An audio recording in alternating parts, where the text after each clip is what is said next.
Yeah, hello everyone. We're back again with another preview. Today we're previewing the Aston Villa home game, fifth game of the Correct. season, um, fifth chance for another win. We've taken our other four chances. Let's see if we can take our fifth. Before we get into all the nitty gritty, I'll introduce the other guys. Karim, George, how you guys doing? Good, bro. Not on fire. I am back. Yeah, absolutely. Survived. Yeah, he was mad when we were talking. Right, the firefighters come in with all their whole like gear, decked out in gear, and they're like, "Sir, what are you doing in the building? You need to leave the building." So I had to rush off stream. So no, I'm fine. I survived the fire. Tweeting news through the flames. That's how lit I am. But yeah. Yeah. Go. How you doing, Kurt? You good? I'm good, man. I'm very good. It's been a good evening of football for a neutral. Let's put it that way. I think that Southampton game was really crazy. Some really good talent on display, and I think this game shows that, like the guys like Loromir Lavia, just insane talent. But yeah, that's beside the point. Let's get into this Arsenal game. Well, yeah. Obviously, there was football today. We play tomorrow. Yes, as people say, to Chelsea by Monday. They lost 2-1 to Southampton after going 1-0 up. There were other good games, obviously Palace, Brentford, all the stuff. But yeah, let's get into it. We played Villa. Um, we haven't necessarily started well. Um, they lost to Bournemouth, who their managers just got sacked. Apart from the first managers to get sacked, and yeah, we're gonna play tomorrow. First thing I want to get into is the lineup before we get into everything else because obviously Party has a knock, Zinchenko has a knock. It was a precaution for them to be out last week, and now we're hearing some news saying Party might be out for 5 weeks. But Arteta said they both will be fit tomorrow. The doctor said last week that they're both just precautions. We don't need to risk them. We have the players that we can still play well without them, so it's a good thing. What do you make of the injuries and how they'll affect both lineups? Oh yeah, and sorry, Mings has a test today to see if he'll be fit. Same as Coutinho. They both are likely to play, but they don't know yet.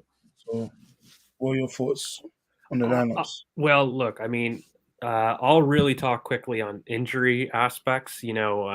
In terms of Zinchenko was picture training with the team, but just logically, I think there's been a lot of people that have overburdened this. With that video with Gary Driscoll, what that screamed to me, just medically right now, is people that felt tight hamstrings or tight muscles.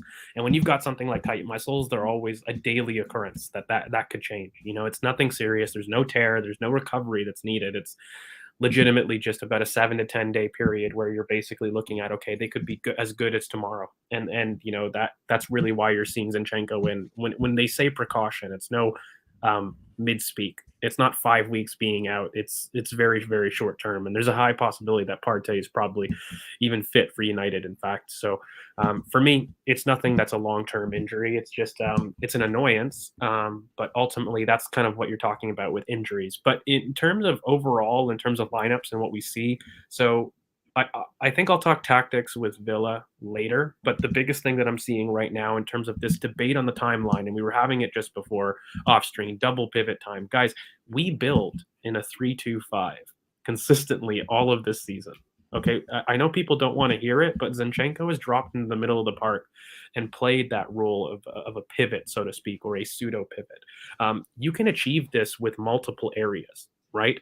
So it's not that just because Zinchenko's out, we then therefore can't put somebody next to him. I mean, you can have the Shaka switch, and what that is that you'll just have, instead of having Martinelli as a touchline winger, you're going to have KT operating the wide space, and you're going to want somebody like an Emil Smith Rowe on the inside.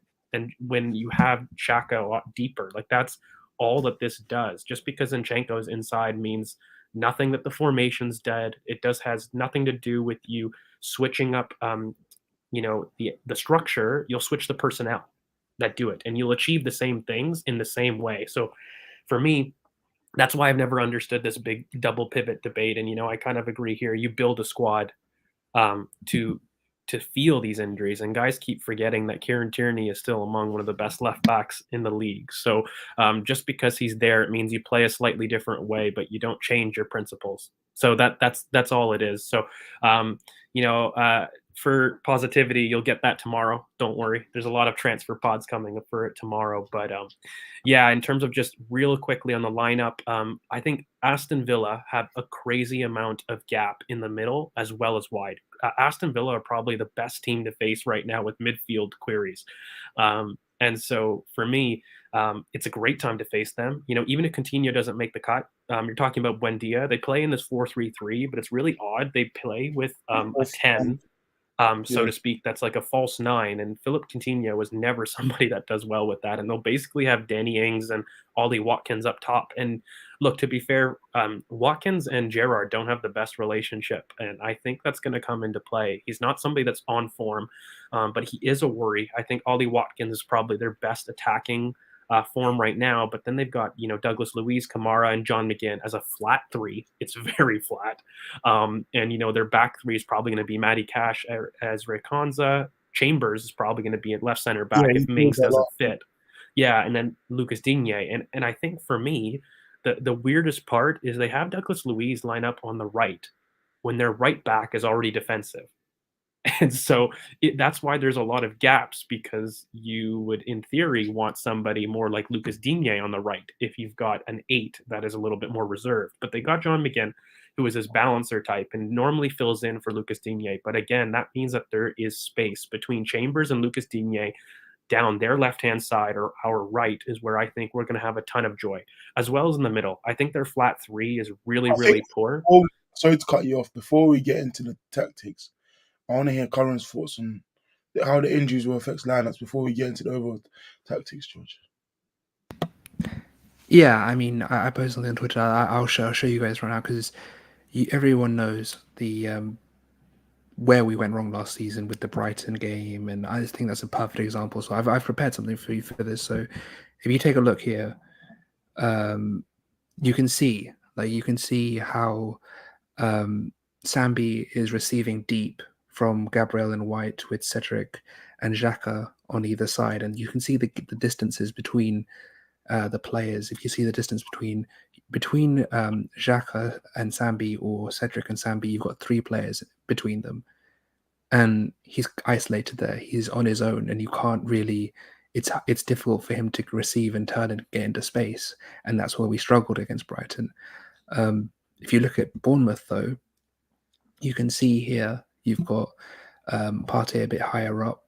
You've got you can call it a pseudo pivot if you want, with both fullbacks dropping deep, and you have basically the distances are much, much shorter, so you can have a build up through the lines quite easier, and it's not as much pressure on the DM, because you have Ødegaard wide in case to provide an extra man on that side, and Marcelli on the other side. So it's much, much different to what we used to have, and I think people are misinterpreting what the Sambi role could be, because he's not going to be deep. We have players that can build up for him. He's going to have not huge distances to cover, because we have players that are technically secure enough to either carry in the case of Ben White, or dribble out and pass in the case of Zinchenko. So if Zinchenko isn't fit, that's a different issue. We can change it up and go into a different pivot with Xhaka dropping into this pivot instead of Zinchenko. So interesting. Well, yeah. So I do think we should get into the tactics of it all. So yeah, Lokonga looks likely to be playing tomorrow, and Villa play with a 4-3-3, as George said, like a Christmas tree. Now they play a 4-3-1-2 with a 10 rather than a front 3, where Coutinho is coming off the left, and there's a big difference. And it's caused them issues. Obviously, in build-up, they haven't been good, and Kamara has been dropping deep to help the build-up, and he has left a gap in midfield that Coutinho tries to fill. So they lose progression and links between the midfield and attacking, is why anytime you see Villa create chances, over the top ball to what's his name, Watkins or whatever. But yeah, there's been comments on Michael Bill, and when the season started, we spoke about him leaving and how he was a big part of. People on Twitter are saying, "Who said it?"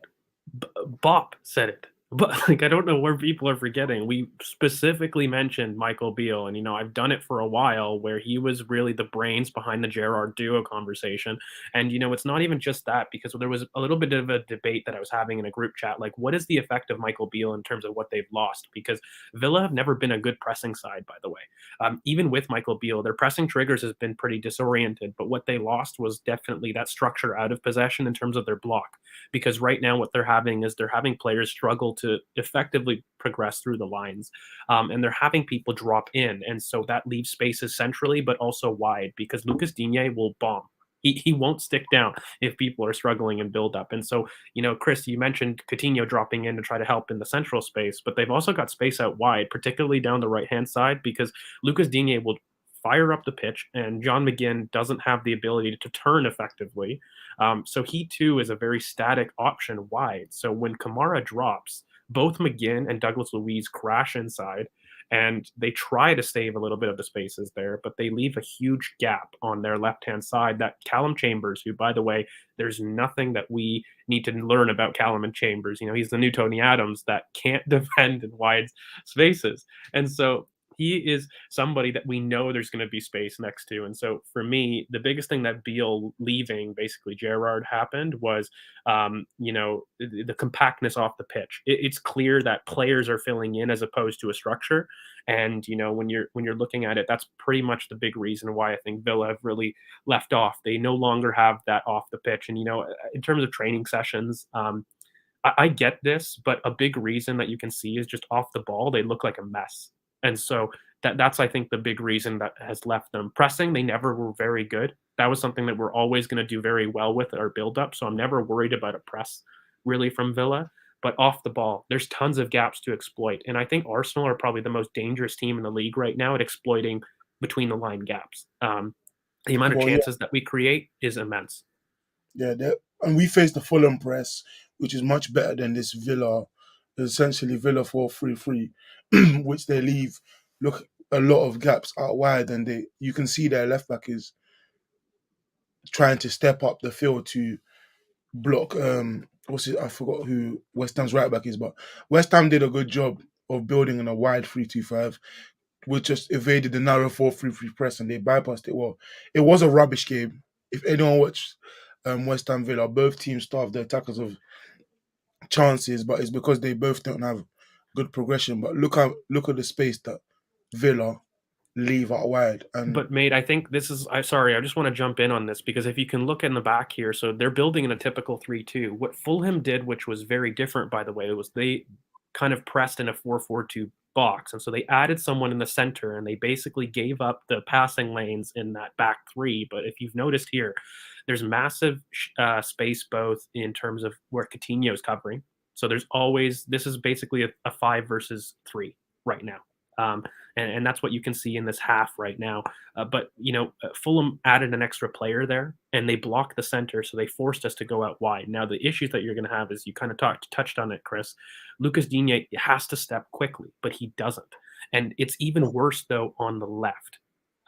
So Douglas Luiz, who is pretty diligent typically in 1v1 man marking jobs, is really poor coming out wide. And Matty Cash is going to stay deep. He's not a fullback that's really front-footed enough to really defend those spaces. He'll defend a box really well, but he won't go out to meet. So the biggest thing that Villa, and what it is to really look at for us, is, are their left back and right back going to be effective in meeting our wide markers, who, whether that be Martinelli and Saka, or Saka and Kieran Tierney, whichever starts in those wide positions, that's where we win the game, in my opinion. Because yes, there are gaps centrally, but in theory, they should have a pretty good job of covering that space. They just have players that are really poor at it. So that's the reason that they have spaces centrally. But this is actually a pretty good, this is a pretty good structure for us to stifle the 3-2. But they just have players that don't meet their markers quick enough, and we have to exploit it.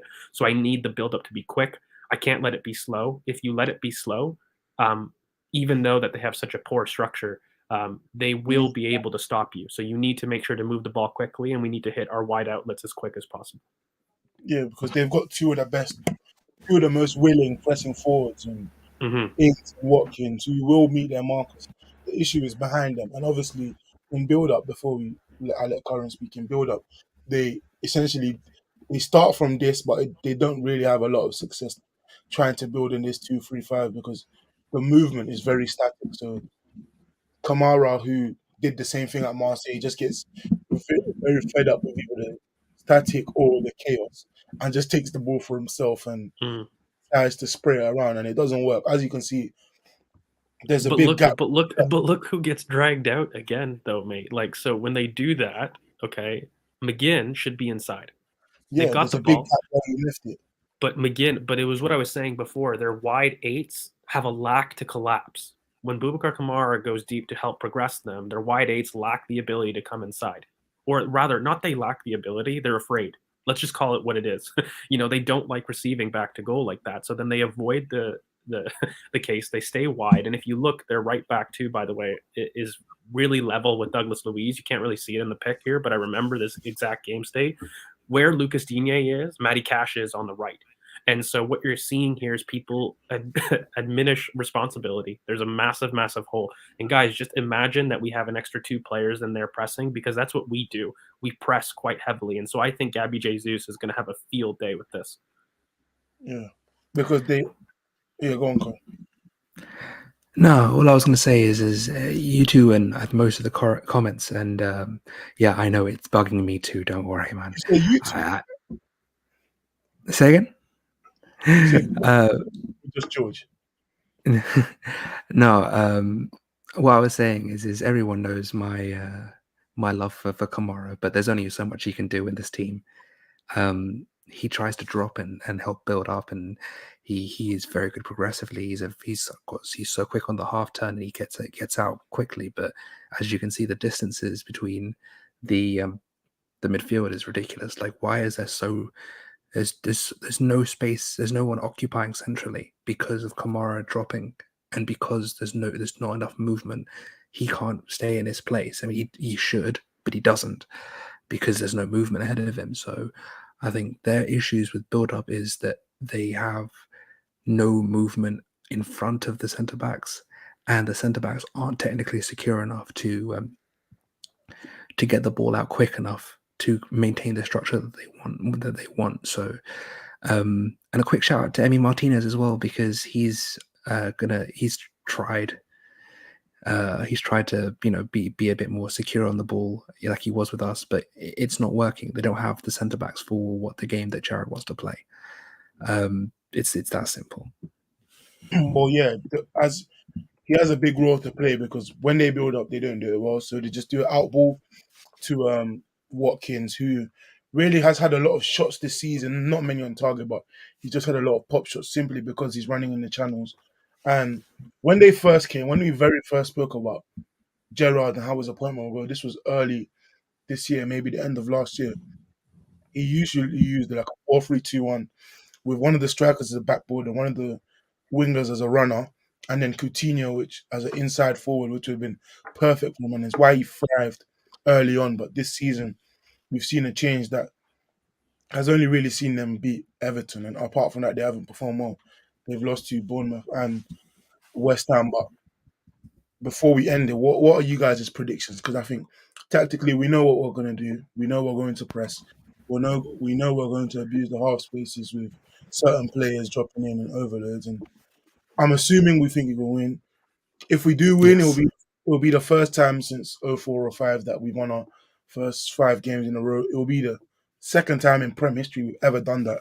We didn't do it in the Invincibles. We didn't do it 1 or 2. So it will be the second time 1-5. And there's only 10 teams that have done it. So do you think 11. We can 11? Yeah. I said the tweet. I don't. Anyways, yeah. Soon to be 12, but yeah, no, you're right. We can join that elite group of teams, because every team that's done it has finished top 4 or top 3. Chris, I just wanted to really emphasize that fact, because I don't think people are really deeping that at all. Like when you look at it, people are just looking at the streak and saying, okay, look, how many times did teams go 5 in a row, by the way, even last season? It was only City and Liverpool. And we did it. I think we did it once as well as Spurs. But it wasn't. They did 8 in 10. They didn't win 4. They did 4, then drew. Yeah, exactly. So in terms of the amount of people that do 5 in a row, it's a difficult task no matter who you're facing, by the way. This league is far too unpredictable, but the number of teams that have done it from the start of a season, which is typically your most rocky, is few and far between. I really wanted you to emphasize that, Chris, because I think there was only one team, I think it was Newcastle in the 90s that finished 6th. Is the Yeah, last but that time was a 42 game season. Every it, other game, every other team in a 38 game season. that's what I was gonna say. Like that was when the season was a lot smaller, and that was probably the only reason they finished 6th. Really, ultimately, they were actually a really good team. That was the that I won't go there too much because then you'll see my age. But in terms of actual teams in the Prem era that have been able to really do that, it's few and far between. And when you've done a streak like that, it doesn't guarantee top 4, but it bodes extremely well. And in fact, again, Newcastle's the only team not to have done it, and there was very much mitigating factors. So for me, it's really important just to get really quickly to the predictions. I think this is a very open game. I think this is the best time to face Villa, but also with our injuries, with question marks in the midfield, let's just assume Zinchenko's out even. I think we'll still have a good time, even with that. Really, the only thing that I'm worried about is Ollie Watkins and um, Danny Ings doing any kind of transition mistakes. Like if you had a Gabrielle type of a mistake, that's the only time I see us really conceding. So for me, very simple. We get a clean sheet. I think I'm going with a 2-0. It would be a lot higher if Partey was confirmed fit and if Zinchenko 100% was fit. Really, this is the perfect time to play a weakened midfield because, as we showed in previous pictures, they negate the midfield. There's so many gaps that this is a team that nobody will struggle against if they have a very poor midfield. It all has to do with the wide channels, and we're very good wide, as we showed with Fulham. We don't have to progress through the middle; we can progress wide, and we're just fine. But I think that this is going to be a very easy 2-0, by the way, and it would be a lot more if Thomas Partey and Zinchenko were 1,000% fit. I think Zinchenko probably has a good idea, and it's amazing that we had Sammy Mockball basically confirm that. We said it earlier in the stream, but the only reason that, and I'm hate to be so cocky and confident, but the only way that Arsenal lose this game or even concede in this game is from stupid individual mistakes. It's going to be an easy clean sheet, nice sunny day at the Emirates, and we know who steps up then. So, yeah, I think 2-0 is on par. Karen? I mean, first of all, it's not in the middle of the day, so that's wrong. But secondly, I also middle of the think day for me. That was for you, great. yeah. Shut him up quickly. It's the middle of the day for me. So shut It's yourself not. back up. It's not for Erdegaard though. So I said a sunny day, not the middle of the day. I said a sunny day. Anyways, Karen, what's your prediction? anyways, after some horrible analysis there, I also think it will be 2-0. I think the exact same thing. We were saying offline, we were discussing our scores, and he went first, and I said, well, that was what I was going to go with, and I said maybe I'll do 1-0, but nah, 2-0. I think Saka, maybe a Gabriel or Saliba had. No, Jesus is scoring 100%. I'm gonna do a Jesus. Sorry, because I didn't do that. I'll do Jesus, and yeah, I'll do Jesus and Saka. I think Saka because they'll exploit the Lucas Digne space for sure. I agree. I think Saka has always had Digne 1v1. Yeah, He scored last time versus Villa from a corner. He scored weirdly, but he does have fun versus Villa. He should have scored in the 3-1 that I predicted correctly last year. But yeah, I do think it's going to be 2-0, sadly. We all went for the same prediction. I hate when that happens. It rarely does happen, but when it happens, is this it's the first time? Like legitimately, it's I not. don't know the last time It's that not, we've we all done it though. I know we all one or two predicted of us have. I think we predicted, well, apart from Curran, because he just went crazy that day, but we all predicted a loss versus City. No, No, I but at get the same that. I score. know a loss, but the same Yes, we score. know. I think this could be probably the Might first be the time. first time all three of us did it, maybe, yeah. There we go. Just before we go, everyone knows that I have there's the predictions, but everyone knows how sketchy I've been with these contracts. So this is some lovely little news that is coming out. I think we're all, first of all, lovely to see that George is not on the screen anymore, but secondly, to see that Bukayo looks like he's signing that's a some contract. boldness with your new fresh beard cut, my sir. I wasn't the one having the comments on that, so we might as well move that to the Ricky. But yeah, no, it's good. I think ultimately, Bukayo Saka, but also Saliba are done. It's just we've got our transfer warrior in the top right hand corner. That keeps reminding us on the contracts, but I think they're done. They've been done for a while. They're waiting for things to announce, and there's nothing really ever in doubt with those two. Even Martinelli, who, by the way, I think signs, but I'll even add Gabriel Magalhaes is very likely to sign a contract in the next 6 months. I think that's just all four of those are things that we're going to see, in my opinion. Well, yeah, and I think that's pretty much it. We've highlighted that at home we've been dominant and then conceded goals because of our own faults. And Villa have allowed teams to exploit them, especially in transition from a bad press. But And Chris, really quickly, I think what's really important, quick point, is the fact that we are home. Anytime that we have had injuries to the starting 11, we know that dynamics can get interrupted. But I think with the Emirates crowd, this is something that people have been commenting to me both in person, but also online, where the Emirates crowd, it's just palpable. And I think it guides the team forward. So even if it's something where we're not at full strength, I think that the crowd is going to play it to effect to basically get us behind. I've not seen the crowd get behind individual mistakes like they did with Gabriel, like they did with Saliba. Like that, it is incredible. I do play a little bit of I factor that into my analysis, to be honest with you, because we haven't had that for years.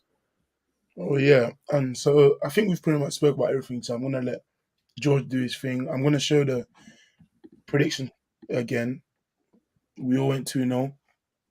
And yeah, George, you can do your thing now if you want. Absolutely. So, guys, you know what it is. You make sure that you like, comment, subscribe. You hit that bell for notifications to know, in fact, when we do upload. You can find all the boys' socials on screen, but you can find me at GeorgeV_AFC. You can find Curran at Curran BoP. You can find Chris at CK Football. That's at CKFTBL. And of course, you can find us Ball Over Passion here on YouTube and on Twitter as well, BoP Footy. Thanks, guys, so much. You're going to catch us tomorrow as well for that transfer special. We're going to do a little transfer deadline day special tomorrow, so make sure you stick with us. It'll probably be Thursday. on Thursday. Sorry, we'll do it on Thursday. Thursday because we obviously play tomorrow. But so we've got content coming up for you guys. So make sure that you guys are hitting that bell because we've got a lot of videos coming up. So we gotta make sure that we take care. So thanks so much, guys, and we'll catch you guys on the next one. Peace.